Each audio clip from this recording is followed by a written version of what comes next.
नमस्कार, SDV news देख रहे हैं आप। मैं हूं आपके साथ अर्जुन खजूरिया।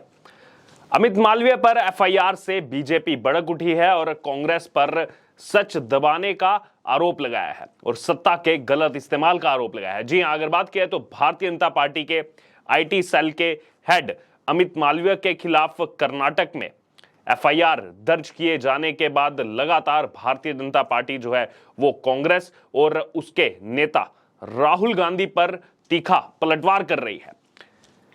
भारतीय जनता पार्टी की तरफ से इस हमले की कमान जो है वो खुद केंद्रीय मंत्री स्मृति ईरानी ने संभाली है और वहीं दूसरी तरफ अमित मालवीय ने भी खुद अपना वही ट्वीट एक बार दोबारा से शेयर करके कांग्रेस पार्टी को चुनौती दे दी है। जी हां, अगर बात की जाए तो जिस वजह से उनके खिलाफ बेंगलुरु पुलिस ने केस दर्ज किया है, आरोप है कि अमित मालवीय ने अपने इस ट्वीट में जो एनिमेटेड वीडियो शेयर किया है उसमें कांग्रेस और राहुल गांधी को देश विरोधी साजिश में शामिल बताया गया है।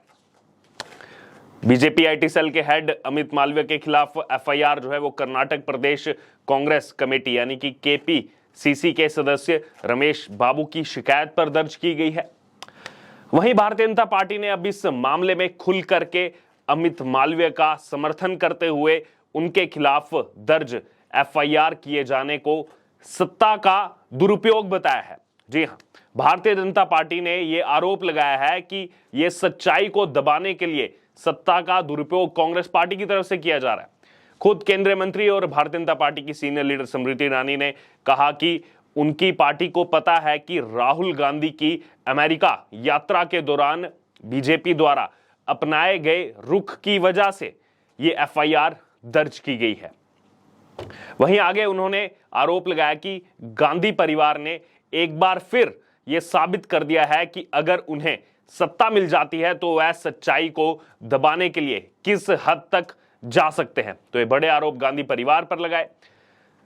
आगे यहां पर केंद्रीय मंत्री स्मृति ईरानी ने आरोप लगाया कि राहुल गांधी ने अपनी अमेरिकी यात्रा के दौरान संदिग्ध विश्वसनीयता वाले लोगों के साथ सांठगांठ की है, जिनमें भारत सरकार को अस्थिर करने के इच्छुक अरबपति निवेशक जॉर्ज सोरोस के करीबी भी शामिल हैं। जॉर्ज सोरोस का नाम लगातार सुर्खियों में रहता है। इतना ही नहीं, ईरानी ने कहा कि ओपन सोसाइटी के ग्लोबल अध्यक्ष सलील सेठी जो जॉर्ज सोरोस के संस्थान के साथ हैं वो भी राहुल गांधी की भारत जोड़ो यात्रा में शामिल थे। वो स्टेटमेंट आपको बता दूं जो दी और बीजेपी ने भी उसको लेकर के ट्वीट किया है। उस स्टेटमेंट में स्मृति ईरानी कह रही हैं कि जॉर्ज सोरोस और उनके द्वारा फंडित संगठनों का राहुल गांधी से ताल्लुक नया नहीं बल्कि पुराना है। एक और प्रकाशन में यह स्पष्ट हुआ है कि सलील सेठी नामक एक सज्जन जो ओपन सोसाइटी के ग्लोबल अध्यक्ष हैं वो जॉर्ज सोरोस के संस्थान के साथ हैं और राहुल गांधी की भारत जोड़ो यात्रा में उनके साथ शामिल थे। अमित मालवीय ने जो ट्वीट किया है यहां पर सिलसिलेवार तरीके से आरोप लगाए हैं। दरअसल राहुल गांधी को उन्होंने कहा है कि राहुल गांधी को बताना चाहिए कि वह जॉर्ज सोरोस की सहयोगी सुनीता विश्वनाथ से क्यों मिले, जिन्होंने सार्वजनिक रूप से भारत की लोकतांत्रिक रूप से निर्वाचित सरकार को अस्थिर करने की कसम खाई है। आगे अमित मालवीय लिख रहे हैं कि उन्हें यह भी बताना चाहिए कि जॉर्ज सोरोस की ओपन सोसाइटी के वैश्विक उपाध्यक्ष सलील शेट्टी जो भारत जोड़ो यात्रा में थे वो क्या कर रहे थे भारत जोड़ो यात्रा में, कनेक्शन। वहीं आगे उन्होंने कहा कि सिर्फ इतना ही नहीं, न्यूयॉर्क में राहुल गांधी के 4 जून के कार्यक्रम का समन्वय पाकिस्तान के जमाते इस्लामी से जुड़े सदस्यों द्वारा किया गया था। एक प्रमुख नाम तंजीम अंसारी का था जो outreach committee of Muslim community of new Jersey यानी कि MCNJ के आमिर हैं। MCNJ का नेतृत्व पाकिस्तान में जन्मे राष्ट्रीय इमाम जवाद अहमद करते हैं जो अमेरिकी इस्लामवादी हलकों में एक प्रमुख चेहरा हैं। वह जमात front Islamic circle of North America यानी कि ICNA के कार्यक्रमों में अक्सर जाते हैं जो मानवाधिकारों के नाम पर भारत के खिलाफ पाकिस्तान के प्रचार को बढ़ावा देता है। वहीं ICNA की बात की है तो ICNA एक प्रमुख जमात मोर्चा है जिसके कई अध्याय हैं और कट्टरपंथी समूहों और आतंकवादी संगठनों के साथ भी इसके कनेक्शन है, उसके साथ भी इसके संबंध है। ये समूह पाकिस्तान राज्य प्रायोजित आतंकवादियों को बढ़ावा देने और उनका महिमा मंडन करने के लिए कुख्यात हैं। कांग्रेस एफआईआर के पीछे छिप नहीं सकती। आगे उन्होंने कहा कि कांग्रेस एफआईआर के पीछे छिप नहीं सकती, उन्हें ऐसे कट्टरपंथी तत्वों के साथ राहुल गांधी की जो सांठगांठ है उसको स्पष्ट करना होगा।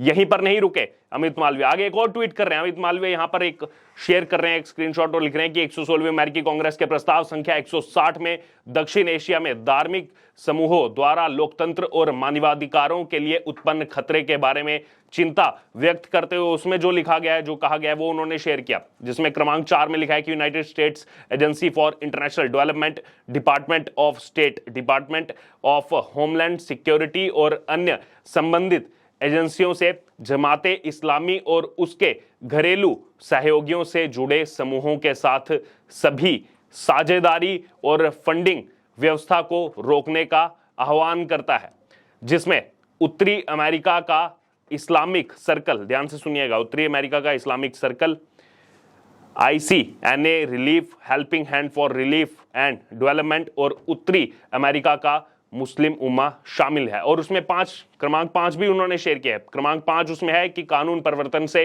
पाकिस्तान और कश्मीर में राहत और विकास के लिए हेल्पिंग हैंड की गतिविधियों की जांच करने का आह्वान ये करता है, जिसमें पाकिस्तानी आतंकवादी नेटवर्क लश्कर-ए तैयबा के घटकों के साथ कथित सहयोग भी शामिल है। आगे वो लिख रहे हैं अनकोट करते हुए, अनकोट के नीचे लिख रहे हैं कि ये सब और बहुत कुछ जानने के बावजूद राहुल गांधी और कांग्रेस ने संयुक्त राज्य अमेरिका में उनका आतिथ्य और मंच आखिरकार क्यों स्वीकार किया, ये सवाल उठाया। और आगे कहा कि यहाँ क्या उन्होंने सक्रिय रूप से उनकी तलाश की, ये भी सवाल उठाया है।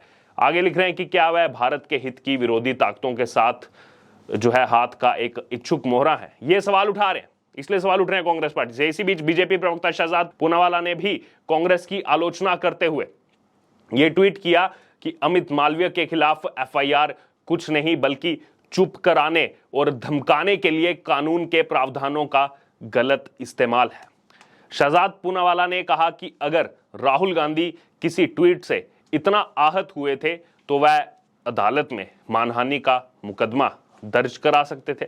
आगे उन्होंने कहा कि दुश्मनी निभाने के लिए सरकारी मशीनरी का इस्तेमाल करना यही दर्शाता है कि कांग्रेस का अपना संचार और सोशल मीडिया काफी हद तक असक्षम है, इसलिए उसे लड़ाई लड़ने के लिए राज्य पुलिस की जरूरत है।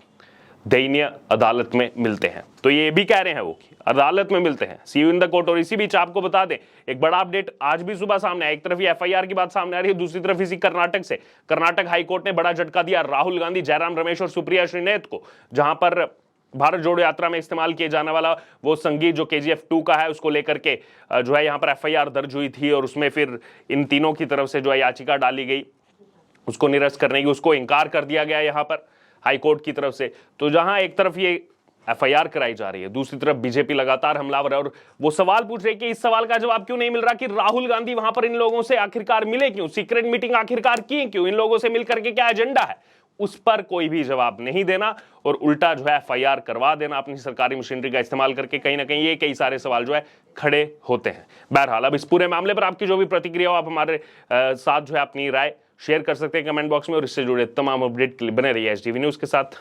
धन्यवाद।